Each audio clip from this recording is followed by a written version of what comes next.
வணக்கம் ஓம் நமச்சிவாய. இன்னைக்கு second சாட்டர்டேப்பா, school leave.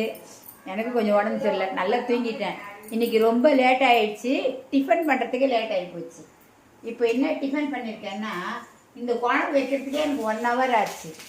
என்ன குழம்பு இன்னைக்கு பண்ணியிருக்கேன் பார்க்குறீங்களா? இந்த குழம்பு என்ன குழம்பு அப்படின்னு சொல்கிறேன். இது வந்து இந்த முள்ளங்கி இருக்கு இல்லையா,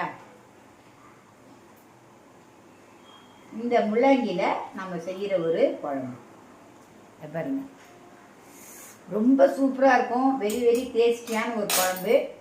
இது வந்து செய்யறதுக்கு கொஞ்சம் லேட் ஆகுன்றதுனால சாதாரண நாளில் நாங்கள் செய்யறது கிடையாது.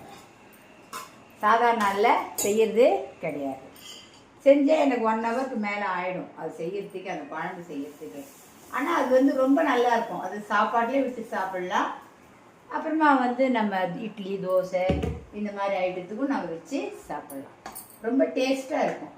சரிங்க, இது எப்படி செய்கிறது, இந்த குழம்பு எப்படி செய்கிறது அப்படின்றத நான் வந்து வீடியோ பண்ணி வச்சுருக்கேன்.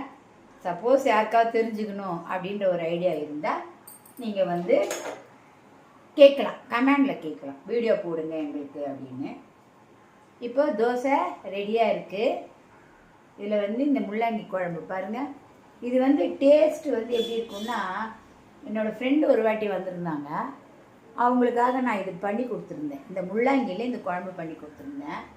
அவங்க என்ன சொன்னாங்கன்னா, இந்த குழம்பு வந்து கிட்டத்தட்ட நம்மளுடைய எண்ணி குழம்பு மாதிரி இருக்குது, ரொம்ப டேஸ்ட் சூப்பராக இருக்குது அப்படின்னு சொன்னாங்க. எனக்கு அப்படியா, முள்ளங்கி தான் இது, வேறு ஒன்றும் இல்லை. முள்ளங்கியில் வந்து நம்ம இந்த இன்டிகிரேட்ஸ்லாம் சேர்த்து இந்த குழம்பு பண்ணுறோம். இது இட்லி தோசை சாப்பாடு எல்லாத்துக்கும் தொட்டு சாப்பிட்லாம். உங்களுக்கு இந்த ரெசிபி வேணும்னா கமெண்டில் சொல்லுங்கள். அது மட்டும் இல்லை, உங்களுக்கு பிடிச்சிருந்தா லைக் பண்ணுங்கள், ஷேர் பண்ணுங்கள், கமெண்ட் பண்ணுங்கள், என்னோடய சேனலை சப்ஸ்கிரைப் பண்ணுங்கள். வணக்கம்.